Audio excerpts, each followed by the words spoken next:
Hello everyone, I'm Siddharthan. This is the sixth deep learning project video in my YouTube channel, and in this video let's understand how we can build an end-to-end image classification system with the Fashion MNIST dataset. This dataset contains different class of images belonging to fashion items such as t-shirt, tops, ankle boots, sneakers, etc. This is similar to the MNIST dataset where we had recognition of handwritten digits. We will be building an image classification system that classify the images that belongs to these different fashion items. So first we will try to get the data, process it and build a neural network, and then we will be deploying this neural network as a Streamlit app and then Dockerize this Streamlit app so that we have an end-to-end system. So before getting into this video, I would like to quickly tell you about my YouTube channel's membership program. So you can check it out from the link given in the description. So you will get a lot of perks such as early access to videos and access to exclusive videos, and also you can get the PDF of the presentations that I'm using in my videos. So kindly check it out. If you're interested, you can sign up for that. So let's get started. Before getting into the coding aspects of this use case, let's try to understand what's the workflow that we are going to follow so that you can replicate this for any use case that you have. The first part of any machine learning or deep learning use case is to understand the problem statement that we are working on. So once you have that, the next step will be the data curation. So it's about what's the data that you're going to use and what's the data is all about. In this, we will be working with the Fashion MNIST dataset, and as this is a very basic dataset, this is present in the TensorFlow library itself. So it's not going to be tough for us in order to curate this data. So we can directly import this. And the next step will be data pre-processing. So we can't use the data directly to train our model, and everyone knows this, right? So images are a bit of complex data set, and we need to process this in such a way that our neural network model can understand it and learn from it. And that's what we'll be doing in this data pre-processing step. And this data set is present in the TensorFlow library. So most of the data processing are already done and that's saved. So it saves us like some steps, and we can just do the rest of things like normalizing the data, reshaping it, and so on. So that's what we'll be doing in the data pre-processing step. And then we have to split the data into training and test data set, where we will be using the training data in order to train our convolutional neural network and test data in order to evaluate the performance of the model.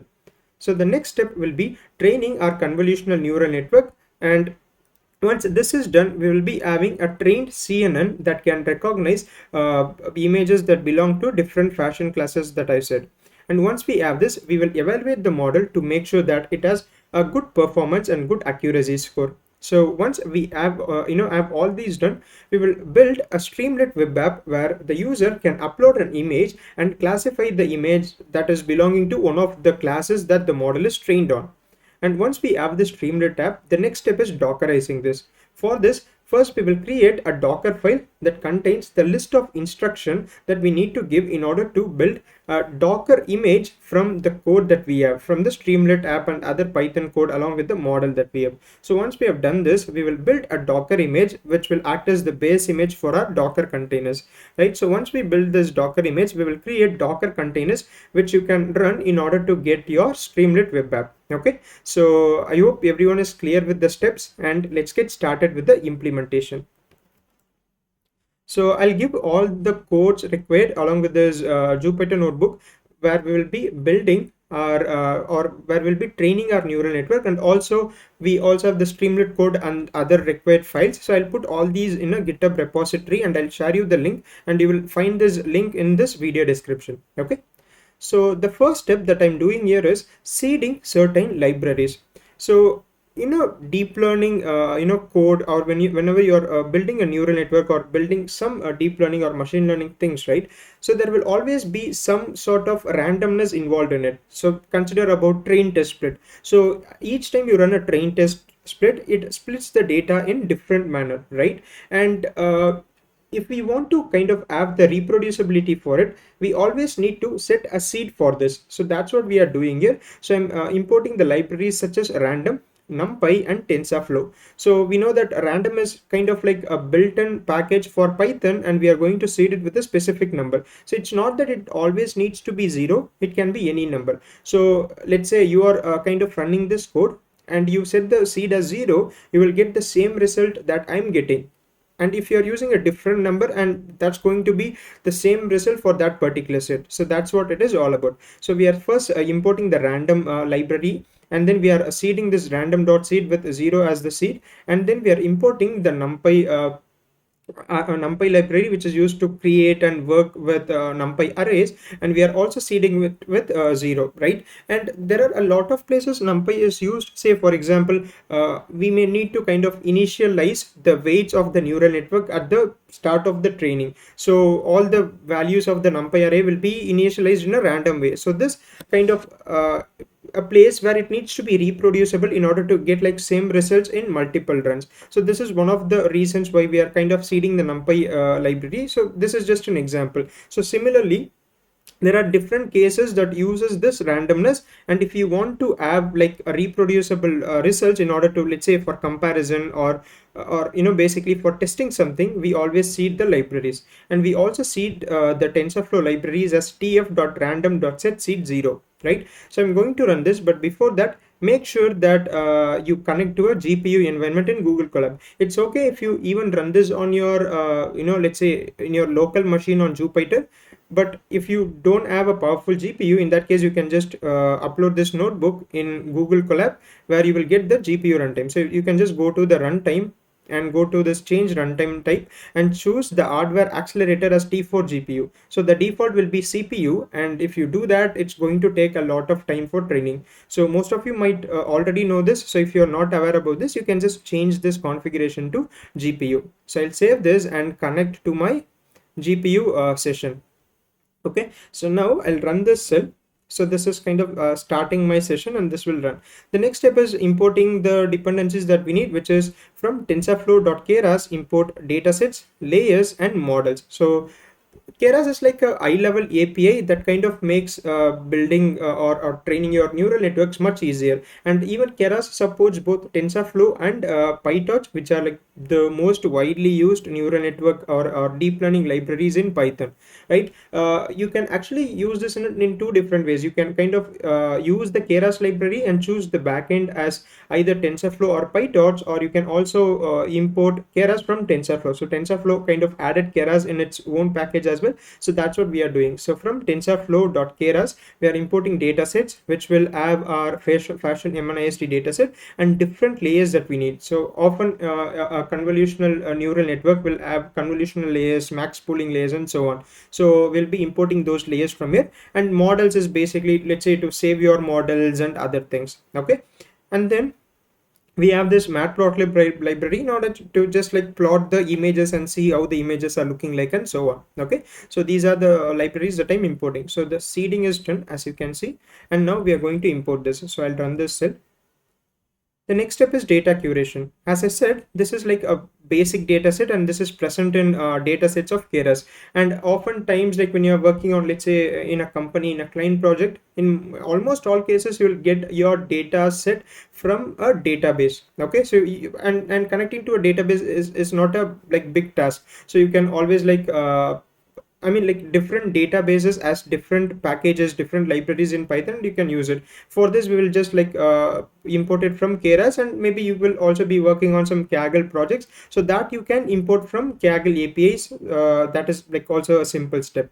So in this case, what we are doing is from datasets.fashionMNIST. So this will basically kind of load the dataset loader of Fashion MNIST dataset to this variable called as fashion underscore MNIST. And later from this Fashion MNIST data loader, we will call this load data, which will load the training and test data to these tuples.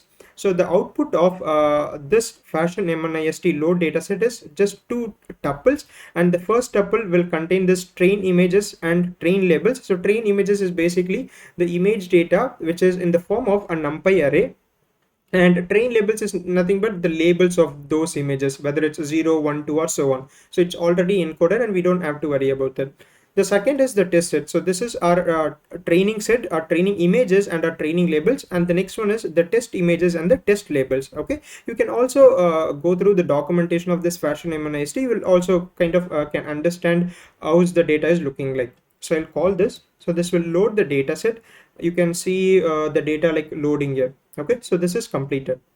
Next is you can, as I said, this is a numpy array, but you can also check the type of this training images, training labels, and so on. So I'll run this. So you can see it is a numpy n dimensional array, same for train labels as well. So let's also print the number of images that we have in the training images. So we have 60,000 images, which is like a good number, and train labels will correspond to that. So this 60,000 is the corresponding labels for these 60,000 images. So I'm just going to kind of take the first data point of, or let's say the first element within this training images, and see like what's the shape is going to be. So for that I'm saying train images of 0 dot shape. So let's run this. So this train images of 0 is also a numpy array, and this is the image that we are working on. So these are like small images with height of 28 pixel and width of 28 pixel. So that's what this represents. So similarly we have 60,000 images of this same shape. Okay, and you can try to print and see this train images of 0, and you can see you have values from 0 all the way up to 255. So the Fashion MNIST dataset basically contain images in your grayscale, and that's why you don't have a channel, right? So if it is like an RGB image, a colored image, the shape would probably be like 28 28 3, which basically stands for RGB images, because you have like 3 channels. In grayscale you just have like one channel. So that's what this means, right? So here basically 0 represents black color and 255 represents white color, and in between numbers basically represents the intensity of white color. So that's how you can understand this. So the value ranges from 0 to 255. Okay, so you can see the numbers. And now this is basically a numpy array, right? You can maybe also check the shape from here. Oh, sorry, check the type from here. So I'll say print train images of 0 type. So basically what has happened is the data is already processed in such a way that the image has been converted to a numpy array. So this is from Keras library, so we don't have to worry about that. And if we are working with a raw data, let's say JPG images or something, in that case we have to do that conversions. And you can see all the images in this numpy array will be of the shape 28 28, and it's important for a neural network to have the training dataset and even the test dataset to be of same shape. So you can't have some images with, let's say, a particular shape of 28 28, and you can't have some other images of shape like, let's say, 150 width and 150 height, right, which are basically the pixel values. So you need to have like a common shape for all the images in the dataset. So here we don't have to worry about this. I'll also post videos on more complex use cases where we have to handle all these things. Okay, so we have printed this, and you can use matplotlib library. So we have this plt.imshow. From that you can just call cmap is equal to gray. So this will basically display your numpy array as an image in grayscale, and I'm calling this plt show. So plt image show imshow train images of 0. I'm kind of displaying the first image, and color map is gray. So let's run this. You can see this is kind of looking like a shoe, and I mean, you see that this is not very clear because the image is actually like a very small image which doesn't have like a lot of resolution. This is just like 28 into 28 pixel image, so it's not of like high clarity. Okay, so if you have a larger or a better resolution image, in that case you would probably see a better image here. So that's about it. And let's see what is the label for this. So we have this train images of 0 as this image, and let's see what is the corresponding label for that. So for that I'm calling train underscore label. So this is train underscore images, this is train underscore labels. This is 9. Okay, so this dataset basically contains 10 different classes, and this is the classes in order. First you have a t-shirt or top, and then you have a trouser, pullover, dress, coat, sandal, shirt, sneaker, bag, and ankle boot. So this ankle boot is the 9th index. So your index starts from 0 and you have all the way up to 9, which basically counts to 10 classes. And when it says 9, it's basically is referring to the ankle boot. So you can find this class names in online as well. So this is not like a big thing. Now let's do some other data processing work in order to kind of efficiently train our model. So the next step is normalizing the pixel values to be between 0 and 1. So these are the pixel values that we are looking at. So you can see the value is between 0 and 255. Normalizing is just kind of having the values in a specific range, and the value that we are going to have is between 0 and 1. For that, what you will be doing is you will divide each of this value by the maximum number. So here the maximum number is nothing but 255.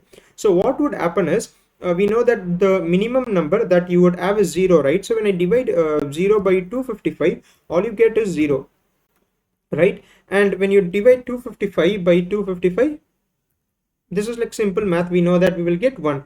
And let's say we take some value in between, some, let's say 120, and divided by 255, it's going to be between 0 and 1. So your value cannot be lesser than 0 and it cannot be more than 1. So this is the normalization that we are doing, and this is like a very important step, and it has its own advantages. So you actually can train your model without normalizing, but the thing is, right, when you have the pixel values or basically your data in a shorter range, your performance or the efficiency of the model is going to be better, because we know that our models use an optimization algorithms like, let's say, gradient descent, where it kind of tries to see how your loss is decreasing when you change a specific parameter value, right? So when you have the values between 0 and 1, the transition or the change in gradients, or basically your gradients change, is going to be standard in a uniform range.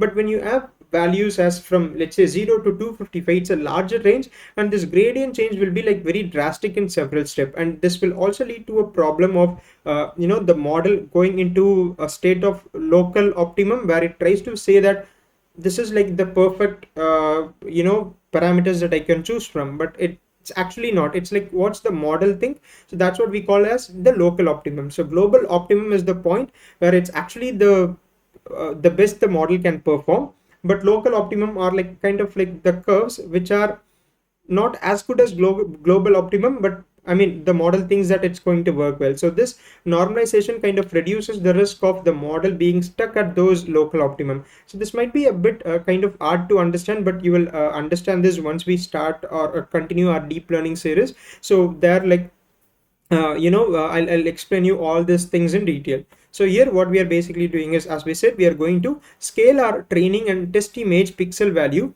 by dividing it with 255. So I'm having this train images and test images. I'm having like two, basically the train and test set, and dividing each of this by 255. So what will happen is, you have 60,000 images in the training set, right? So maybe let's also see how many images that we have in the test set as well. So here I can say print test images. So I think it should contain 10,000 images or something, but let's see. Yeah, it contains 10,000 images. So this is like one data point, one numpy array of image. So we have to divide each element of each of this image by 255 in order to scale this, and that's what we will do. Okay, as we can see. So I'll run this, and probably I'll copy and run this again to see if this worked, right? So now you should see values between 0 and 1. So I mean, you will just see like float values between that range. Right, as you can see, now the values has been changed. Okay, so the next step is reshaping this. So the, let's say, Keras and TensorFlow models requires your data to be 4-dimensional. Okay, so the first dimension here we have is basically the number of images present in your data set, and then you have the height and width information, which is 28 and 28 pixel, and the next information is your channel information, whether it is like a grayscale image or it is like a RGB image. If this is a RGB image, we would have said that 28,28,3, and this is a grayscale, which is a single channel. So when I say 3 channels, it's nothing but red, green, and blue. When it's black and white or grayscale image, you just have grayscale channel, so which corresponds to this one channel. Okay, so train images, I'm reshaping this to train images dot reshape, train images dot shape of 0, 28, 28, 1, and test image also we are like kind of reshaping. This is basically the number of images you have in your data set, and 28, 28, 1. So here I'll say train images dot shape. Oh, I need to rescale it. Okay, so here you can see we have the 60,000 28 28, but we don't have this one. So I'll run this, and now let's copy this and run this again. Okay, so now you can see we have kind of added that channel information as well, which is like the main purpose of this code. I'll also print the shape of test images. So you have 10,000 28 28 1. Okay, So the next step is the important step that we are looking at, which is building our convolutional neural network. So I'll give you a basic explanation of the model here, but it's okay. Again, it's okay if you are not clear with all the layers that we are using. So we will understand in detail about different neural networks, like just an artificial neural network or a convolutional neural network, RNN, transformers, etc. Right? For now, you can just have a basic understanding, because the purpose of this video is just to get a overall picture of starting from data curation, training the model, processing it, and just deploying it as a Streamlit app and dockerizing this, right? So we will dive deeper into all this data processing, model building, all of these things in a detailed way in our deep learning course. But here, let's just have like an eye level overview of what we are doing. Okay. So here we are creating a variable called as model. So model is equal to models.sequential.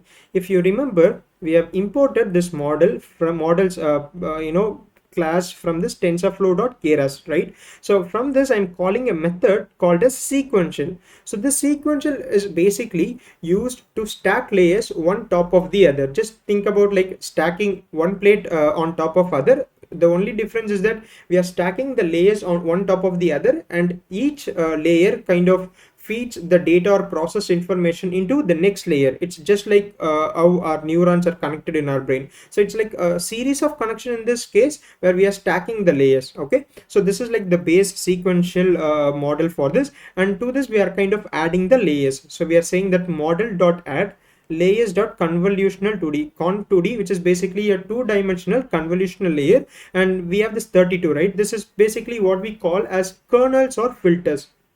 These filters are used to kind of detect several features in the image, like the shape it can recognize in the image, the edges of, let's say, the object present in the image, and so on. So this filters are basically like a matrix, and the shape that we are representing here is 3,3. So let's say you have a 28,28 pixel image, and it kind of scans through with this 3,3 kernel, and it tries to kind of do some convolutional operation in it, so that you kind of or let's say the model, this particular layer, kind of understand some features present in the image. And we are using an activation function of ReLU. As I said, we will discuss this more in detail in our course. And we have our rectified linear units activation function, which is like one of the widely used activation function. And then we have the input shape. So here we need to mention the input shape that we have. So you don't have to mention 60,000, just image the shape of each image that we are using, which is 28,28,1, where 1 stands for our grayscale. Next is max pooling layer. So max pooling, again, a two-dimensional layer, 2D. So this is used in order to reduce your spatial dimensions. So we have two-dimensional image, which is height and width of the image, right? So we need to kind of reduce the spatial information present in the image, so that it's easier for the model to recognize things from it or understand it better, right? So that's what we have. So first we have a convolutional layer with 32 filters, or you can also call this kernels, and then you have a max pooling layer, and then you have convolutional 2D with 64 kernels, and then again this is a 3,3 matrix, and then activation function is ReLU, right? So as you can see, first I've started with 32 filters, and then I've started with like 64 filters. So this is like one of the standard things to do, where you start with a smaller number of filters, so that it recognize some basic features. And once you move on to the deeper layers, you increase the kernels, so that the model can understand more complex and minute information present in the image, right? And again, it's not like you should always do that. You can also have like the same number of kernels. So here, if you can see, I have a third convolutional layer after this max pooling, and this has like 64 kernels, which is the same as this. You can also kind of, let's say, have 128 kernel and work on this when you have like, let's say, a different data set that requires it, right? So again, the sizes matrix shape is the same, which is 3,3, and activation is ReLU. So here you can see I've used a convolutional layer and then a max pooling layer again. So this is like the first step of convolutional and max pooling layers. This is the second test, and here if you can see, I just have like convolutional 2D layer alone. It's not that when you have a convolutional 2D you should always have max pooling layer and so on. So it's not necessary. Again, there's not like standard things to do, but again, right, you can just like add a max pooling layer as well, or you can skip it, so that's okay. Let's also later understand what's the purpose of having this kind of architecture and how this helps and so on. So this is a very basic CNN, so I've just like stick to basic information just not to complicate things in the start. Okay, so this is like the convolutional base for our neural network, and then we add the top layer which basically kind of classifies your image. So now we would have let's say a three-dimensional image processed with like all this image. Basically, like after the data is flown through all these layers, you will have a 3,3 shape array or a matrix, and before we pass on to the dense layers, we need to flatten it so that it's kind of a vector is nothing but just like a single array, right? So that's what happens in your flatten. So it kind of flattens your array into a one-dimensional array. Okay, and then we add a dense layer, let's say a deep deeply connected layer where all the neurons of the previous layer are connected to the next layer, and we have 64 units or like neurons here, and the activation is relu, right? And the final layer that we have over here is our the output layer or the top layer, which classify the image as the class. So here dense is equal to 10. So if you can see here, I haven't mentioned any activation. That means we are just going with the default activation function, which is linear, right? There are like different ways to use this activation function. So when you use a linear activation function, what will happen is you basically have 10 neurons, and the other important thing is in the output layer always use the number of classes that you have in your data set. In our case we have 10 different classes, so I'm using 10. If you have 15, use 15 there.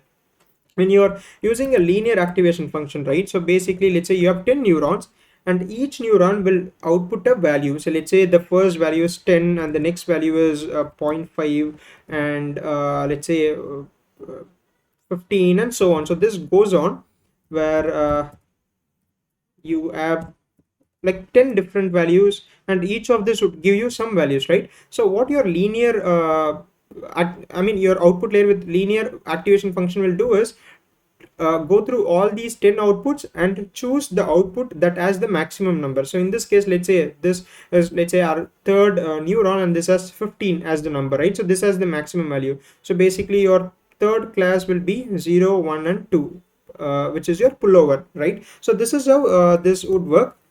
But when you have a softmax layer, what would happen is you would have 10 probability values that ranges between 0 and 1. So it will now look at the neuron that has the highest probability and say that that is the class that you're looking at. Again, in neural network, right, in a multi-class classification problem, we often use a softmax. Just for simplicity, I'm just going with the default activation, which is like linear in this case. You can also try with softmax and see how your model is working. You can basically just do some hyperparameter tuning with all these cases to see if you're kind of getting like a better performance. If you're working with a binary classification, mostly we will use sigmoid, which is like good for binary classification problem, and softmax for, let's say, multi-class classification. So you can also try with that. So for now I'm not going to change anything here, so I'll build my neural network. Next step is compiling the model. So compiling is just like making the model ready for training, where we say the optimizers that we have is Adam. So what optimizer will do is basically try to find the best parameters for our model. Okay, so basically your neural network will have like a set of parameters that it need to train on. When I say train, it just need to find the best parameter values for the neural network, and for that it kind of does this with this gradient descent kind of an algorithm or an optimizer, where it will like constantly have this gradients or change in this parameter values such that your loss function is decreasing. Here we are going to use one of the widely used optimizer called as Adam, and the loss function that we are using is tensorflow.keras losses.sparse categorical cross entropy. So sparse categorical cross entropy is used whenever you have the classes that are not one-not encoded, right? So one-not, I hope you know what a one-not encoding is. So let's say that you have three class of images. So how we would represent that as 1, 0 and 0. This means class 1, and then you have 0, 1 and 0. So this is my second class, let's say, and my third class would be represented as 0, 0 and 1. So this is like a better way to kind of encode your classes or categorical variable.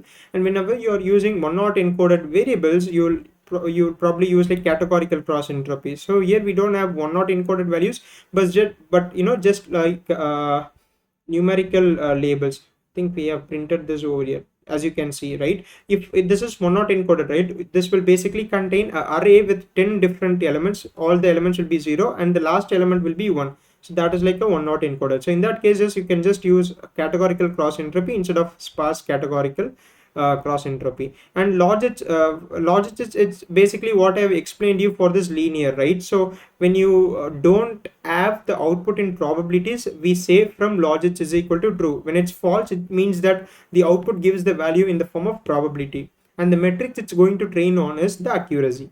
So I'll run this.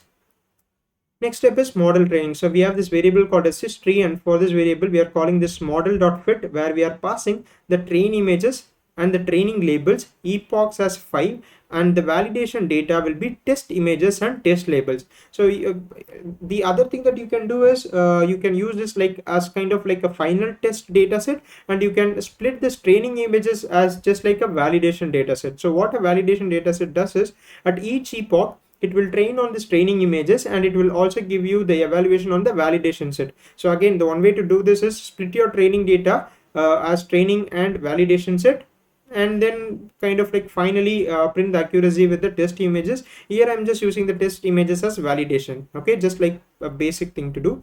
But again, creating a validation split from your training image is also like a recommended one. So I'll run this. So this will train our 5 epochs. These are like smaller images, so this is not going to take a lot of time when you are running it on your GPU. But again, if it's running on a CPU, right, it's going to like take quite some time in a GPU environment.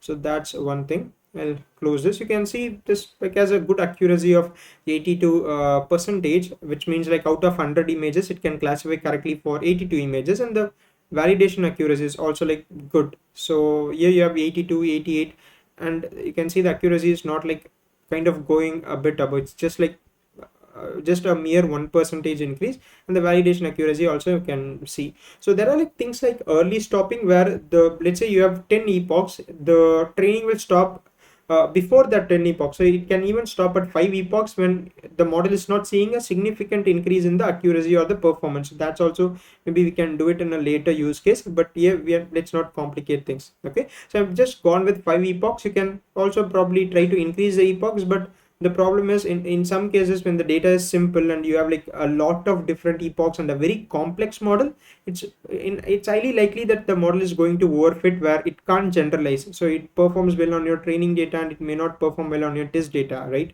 So that would happen. And next step is, yeah, so our training is done, and I'm having this accuracy of 90, almost 92% in training, and validation accuracy of 90, which is a really good score. You can also improve this with better data pre-processing, or like having a better model architecture, or even you can use transfer learning, where you will use a pre-trained model with this specific data set. That would probably give you like even better results, so instead of building your model from scratch like this. So again, let's discuss about that later. So now we have the model evaluation, where we call this model.evaluate, passes test image and test labels. Verbose just like to give some information on like the basically just some informations like this. It's like nothing complex with this. So I'll run this one. So we are going to print the test accuracy. So we see the test loss for this dataset. Test dataset is 0.27 and the accuracy is 90%, which is basically the final accuracy. If you are, again, the better way would be to split the training to validation set and test it with test dataset. You can try that as well. Shouldn't be a big issue. So 0.90, which is basically 90%. And then you can plot the loss value and your accuracy. So if a model is trained well, that means your model's accuracy should increase over the epochs, and your loss function should decrease. Loss is basically the difference between your model's predicted value and the actual labels. Okay, so when your loss decreases, that means your model is performing well, so your model accuracy will increase. So the blue color line that you're seeing is like how your accuracy is changing over the 5 epochs that we have. So it's increasing. So there is like a good kind of increase from first epoch to the second epoch. So it starts from 0. That's why we have the numbers from 0 to 4. This we can kind of infer from here as well. So first it was in 82%, and then it was 88, and after that there was no significant increase. So that's what we are seeing here. First we have about 82, and in the second epoch we have about like 88, and It's kind of like a slight increase after that. Similarly with the validation as well. And the loss also, you can see because of this I mean a good increase in the first second epoch, here you can see the loss dropped drastically. Later it kind of dropped in a good way. For a test it didn't like drop that well, it's kind of like plateaued. So again, you can have a better model architecture and all of those things in order to get a better performance from the model. So the next step is I'm going to save this model, this neural network, and I'm going to use or deploy this model as a Streamlit app where the user can upload the image and get a prediction out of this. So you can just use a model.save trained Fashion MNIST model.h5, which is like the usually used format. So this will save the file. You can see it in the directory. So this would be a smaller file, so you can just like basically download this from the Google Colab. And now let's move on to the Streamlit code that we have. Okay, right. So first maybe I'll explain you the code structure that we have. I mean, let's probably use this as like the standard folder structure in all the use cases that we are working on, so that we have like a better standard, right? So I would suggest you to work on PyCharm so that you can access the terminals in a better way, and also you can use like a debugger in a better way instead of like working on other, let's say, Jupyter notebooks or other basic IDEs. So PyCharm is like a good way, and even Visual Studio is good. The advantage of Visual Studio is you kind of can run notebooks in a better way as well. And here in PyCharm, right, in the community edition, which is a free version, you can't run notebooks. I think that's the case. Yeah, that's the thing. So but you can view it. So this is like the same notebook that I have showed you. I've created a folder, right? So that's the other thing. I would suggest you to use PyCharm again, but you can also use Visual Studio Code. That's like up to you. Okay, so here I have a folder called as this video record Jan 12, so the date on which I'm recording. And this is my project directory, and here I have my virtual environment .venv, where all my libraries and Python packages will be stored. And I have an app directory where I have the trained model stored in a folder. So I've already trained this and I've saved this to the folder called as trained model. And then I have this config.2yaml, credentials.2yaml, and the Docker file. So these are required to deploy this Streamlit app as a Docker container. And then I have this main.py. These are like main.py is like a standard name. Docker file should always contain this name. So don't change like the names of this. But again, this main.py you can change, but I would recommend you to have the standard names for main.py and folder name as app. Okay, so this is a Streamlit code, and you also have requirements.txt. So these are the package versions that we have used for the Streamlit app, and these are the three libraries you need in order to run this. Basically your Pillow and OS are like inbuilt libraries, so you don't have to mention that in your requirement, so that will cause an issue. Just mention Streamlit, TensorFlow, and NumPy. It's better if you have used like this version as well, so no issues. And then yeah, that's what's present in your app directory. So we'll kind of transport all these into the Docker image and we will build it. So it's better in that way. And these are the things that we have used in order to train our model. So I have a folder called as model training notebook, where I've saved this notebook that I have showed you. And the test images, I have just like few images that I'm going to kind of test. So we have this ankle boot thing, and I also have this is like a pullover, and we also have like another ankle boot. So we will like test this once we deploy this Streamlit app, right? So you have app folder where you have your Streamlit code, Docker files, and so on, and you have this model training notebook. You have this test image. I'll give this same code structure in my GitHub repository as well. You can probably use that. Okay, so let's go through the Streamlit app code and understand what we are doing here. Okay, so first I'm importing a Streamlit library, which is used to create the web app for our image classification. Then I'm importing TensorFlow in order to load our model and getting a prediction out of this, and Pillow library in order to process the image. So here we will be the user will be uploading let's say a JPG or a PNG image, right? So that image needs to be processed. So further we'll be using Pillow library, and then we are importing NumPy and OS. In order to OS is just to use some OS features of reading and writing files and so on. And now this is like an interesting thing to do. When you run a Streamlit app code, right, it kind of doesn't run in this directory that you are specifying. It kind of runs in a different directory. So I'm not very sure about that. I think it runs on your users directory. So when I just mention this trained model of trained fashion, so ideally what should happen is, right, this is this main.py is running. And when I say train model of train fashion MNIST model, they should pick the model. But what would happen is the working directory will be different. So I need to give the full path of this trained model. So you can basically copy the full path of this, but the better way would be to get this from the script. So when I say os.path.directory name, os.absolute path of this file, what this will do is this will get the absolute full path of the main.py file, the current file where this line is present. So this will get this directory. So I'm putting that directory here, which is this video record directory is what I will get from this working directory.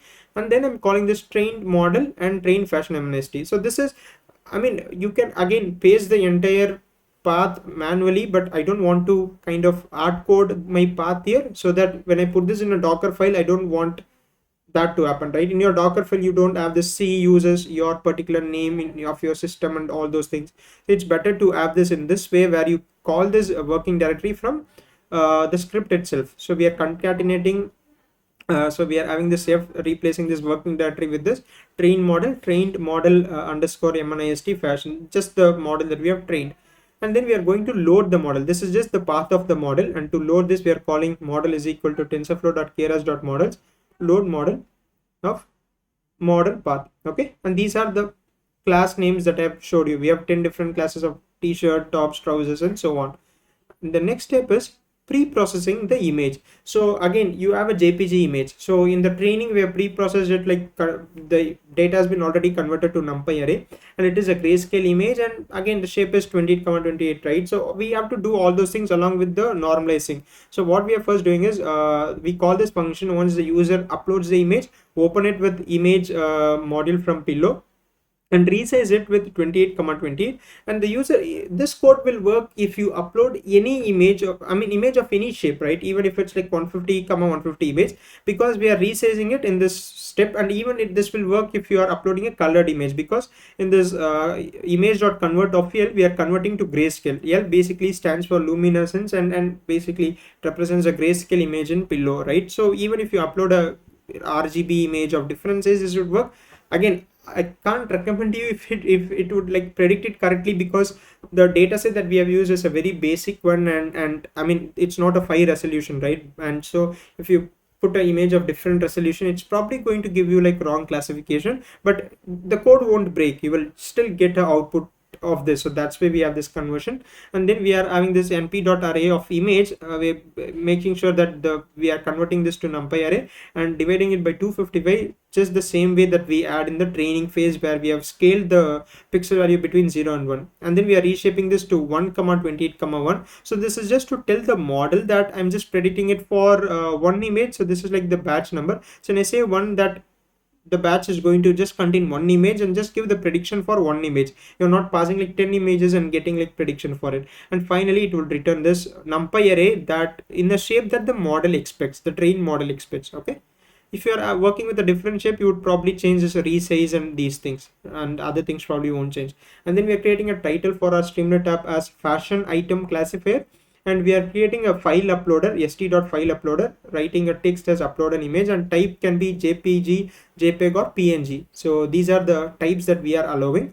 And once the user has uploaded the image, right, in that case only the below code will run. Okay, so you can see if uploaded image is not none, initially the variable will have none as the value, because the user hasn't uploaded anything. So this code won't be executed, this if condition won't be satisfied. But once they have uploaded the image, this none will change. So this is not none anymore. Now we have this image.open of uploaded image. So basically we are opening this uploaded image using Pillow again. So this uploaded image is basically what the user has kind of uploaded. And here I'm creating two columns. This is just a view of the Streamlit app, so that you have once all this contents that we have over here will be in the first column or first view, and the other things will be in the second column. Just to, these are like the structure of the web app that we are looking at. So column 1 comma column 2 is equal to st streamlit.columns 2. Here you need to mention the number of columns that you have, and column 1, column 2, the corresponding columns. So you can call with column 1 resized image is equal to image.resize. Now what I'm trying to do is, once the user uploads the image, I want to display the image on the left side, and I need to kind of enlarge it. So I don't want to display it in 28,28 because it's going to be very small. So whatever the size of or the shape of the image the user has uploaded, I'm going to reshape it to 100,100. Okay, so that the image is large and the user can see it well. And st.image will basically display your pillow processed image, right? So that's what we have. So on the left we'll display the image, and the next is we are going to have classification button once the user has kind of uploaded it. And once this button called as classify is kind of clicked, we process this image by calling this preprocess image function. So this will do all those numpy array conversion, grayscale, normalizing, and all this reshaping and all those. So once this has been processed, we are going to predict it. So model.predict of image array. So as I said, your 10 neurons in the output layer will give you 10 different values, and the final it basically looks for the index that has the higher value. So that's what this np.argmax will do. So when you call this np.argmax, right, you pass an array to it and it will return the index of the element that is like the highest number in that array itself. So that's what argmax is, and that's the index that we are predicting. So once we have this, we put that index to this classes list that we have. So let's say the ninth index as like the largest value. That means it says the predicted one is ankle boot. So we kind of pass this index to this list and say that it's a ankle boot, and finally say that st.success, the prediction is this one, this ankle boot or like whatever it is, right? So now let's run our Streamlit app. I'll clear this terminal. Okay, so why my terminal is not running? Okay, so first, in order to install the libraries, right, you can just do a pip install r app/requirements.txt, because this requirements.txt is not in my default project directory, it's present in my app, right? So I have to say pip install r app/requirement.txt. App is the folder that we are working on. So I've already installed the libraries, so this shouldn't give me any issues. I will just clear my terminal. Now to run the Streamlit app, say Streamlit run app/main.py. So as you can see, I'm in this directory. If you're not in this directory, use the cd command and navigate to the project directory where you have this app folder and run the Streamlit run app/main.py. So this will open my web app that we have. So this will load the model and do all those things necessary, right? So here we are going to browse the files. I just have some test files and we can probably test this, right? So as you can see, this is the column that we have mentioned. So this is column 1, this is column 2. On the left side we are seeing that image, and then we have the classify image. When I click the classify, it's going to say the prediction is ankle boot. So this is what we have done, and probably have this st.write to show you how the actual prediction will be looking like. So I'll open this, browse the file, and I'll upload this pullover image and do a classify. This is how the prediction is going to be. So you have this values you can see, right? So we just need to look at like what's the maximum number is. So you have all the negative numbers, but this one has 8.63, this one has 0. So this is a larger number, so the index should be 0, 1 and 2. So 2 would be the output that you would get in np.argmax, right? And this 2 will be called here, so it will be 0, 1 and 2, which is pullover. So that's how this prediction is coming here. So you can uncomment this in order to see this, but I'll just comment it for now. So I'm just converting this result to a string and writing this on the Streamlit. So I can refresh this to so that the updated code is saved. And I have another image. So this is also ankle boot. I'll classify this.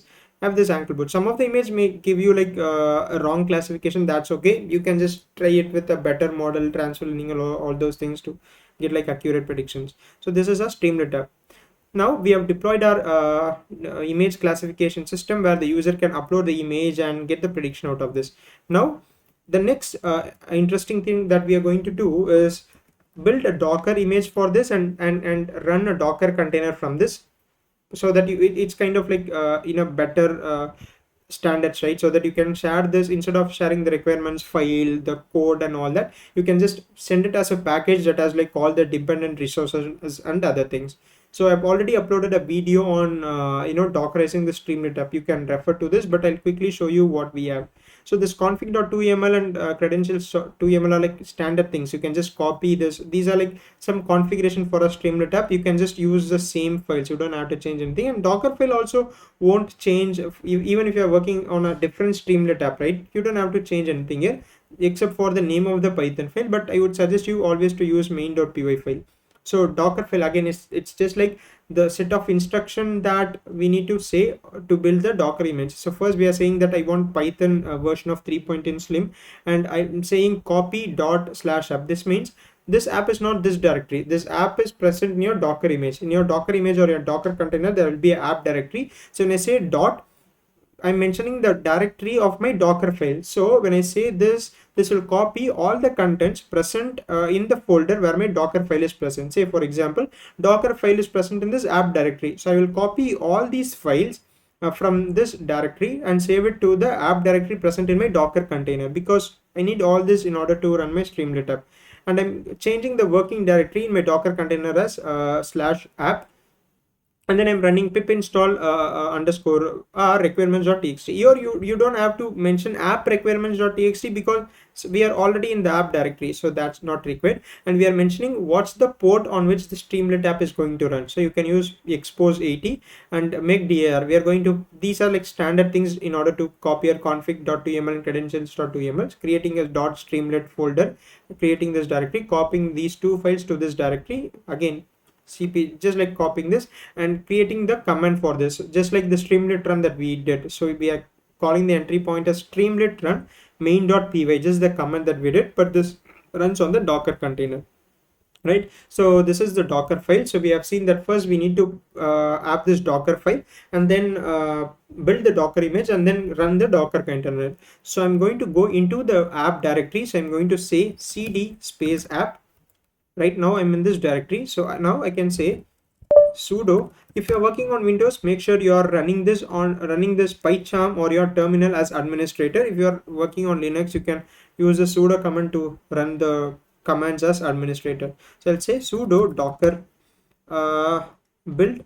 And again, for uh, I mean Linux users, you can use Docker from the terminal. In the Windows as well you can do it, and in Windows you or Mac you also have this Docker desktop that kind of lets you easily manage your images and containers. So you need to install Docker desktop and start your Docker engine and then like work on it. I'll also give you the link where I've explained all these things in detail in a basic way to kind of Dockerize the Streamlit app. You can refer that as well. So here I'll say basically your Docker should be running before that, so I'll do that as well. I'll say cd this thing, so this will go to my home directory. Now I'll say sudo system ctl start Docker. So this will start my Docker engine. So I'll give my password. Okay, now I'll close this. My Docker will be running now. I'll say sudo docker build t. I'm tagging a name. I'll call this as Fashion MNIST classifier app, and I'll call this version as v1.0. okay, so sudo docker build -t Fashion MNIST classifier. This is the name of the image. So I'm giving the password as I'm running as the administrator. Okay, so there is some image sudo docker build t. Okay, so I should specify other things. So sudo docker build -t Fashion MNIST space dot is basically again the location of your Docker file. Here I'm in the app directory, so it's I can just say this dot. If there is another folder and within that if Docker file is present, I need to give that directory name, subdirectory name. So now I'll run this. So this is creating my Docker image now. So you can see all the steps running that I mentioned here. First is getting Python version, that should be happening somewhere here. Yeah, so Python 3.10 slim, and then it does this copying, working directory, all these things. So this has built my Docker image. So I've already done this, so this doesn't take me like much time. So for you it may take like, let's say, a couple of minutes maybe, depending on the code that you have. And now we can see the Docker images that's present in your system by calling sudo docker images. Again, in the Docker desktop is a graphic user interface version of Docker. You can see it there as well. I'd say 6 hours ago. Sudo docker images Fashion MNIST classifier app. Okay, so now I'll say now we are going to create this Docker container. So for that you can say sudo docker run -p 80:80. This is to specify, so basically map the port that we have created, which is 80, and here I can say you can paste this name Fashion MNIST classifier app along with the tag, or can just copy the image ID and paste it here. So this will start the Docker container, and this is the link from which you can access it. And again, Linux and Mac you can use this URL, but for Windows you can, this may not work. Just go to the localhost URL, and there you will see this code running. Okay, so yeah, if you just go to this link, probably it will give you an error. This is my local thing, I've stopped it, but this is like now running from a Docker container. You can see the URL as well here. Now I'll try to upload this image and get a prediction. You can see now we have the Streamlit app, but now this is running as a Docker container, which has all those Python libraries and all this package. And yeah, so this is how we can build a Docker container like this. I'll stop this. If you can see all the Docker containers that you have built with sudo docker psa, if you just say ps, it will give you active containers, but we have stopped it. In order to see all the active stopped containers as well, you can see -a. So we have created like 13 seconds ago, and yeah, created 59 seconds and so on. So this is my image ID. So you can delete this specific container, but let's say you have 10 containers and you want to delete all those things. I mean, don't delete it if you're going to present it, demo it, or let's say you're going to work on it. But I don't want this anymore, so I'll just say sudo docker container prune. So this will delete all the containers that I have. It's asked for a confirmation.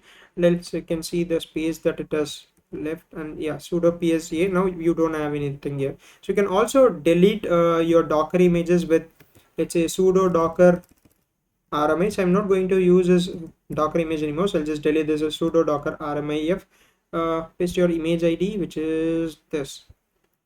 Again, the other interesting thing that you can do is push this Docker image to Docker Hub. It's just like GitHub for Docker images. So that someone can like kind of pull it and they can build a Docker container out of this. So that's possible as well. Okay, so that's it for this. We'll quickly give you the overview of what we have done from the start. The first thing that we have done is train our neural network. We have used a basic model, which is Fashion MNIST. We are seeding the libraries in order to get reproducible results, importing the liquid libraries, loading the data set and all those basic things, checking the data types, other things, and so on. And then we are doing a bit of processing where we kind of like normalize the images to be between the scale of 0 and 1.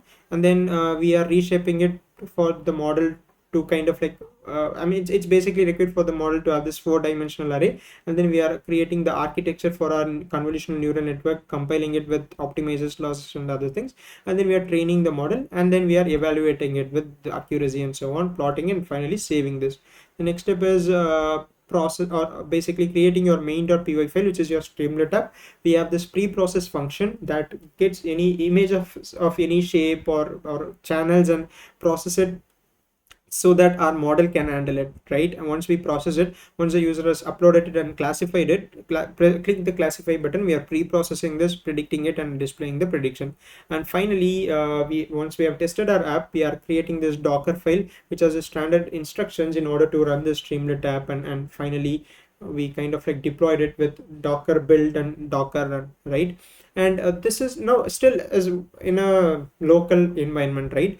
If you want to share this, what you can do is you can deploy this Docker container with Azure and AWS in order to, so that these are kind of remote things, so anyone can access it once you deploy these Docker containers. So I hope everyone is clear until this part, and that's it from my side, and I'll see you in the next upload. Thanks for watching.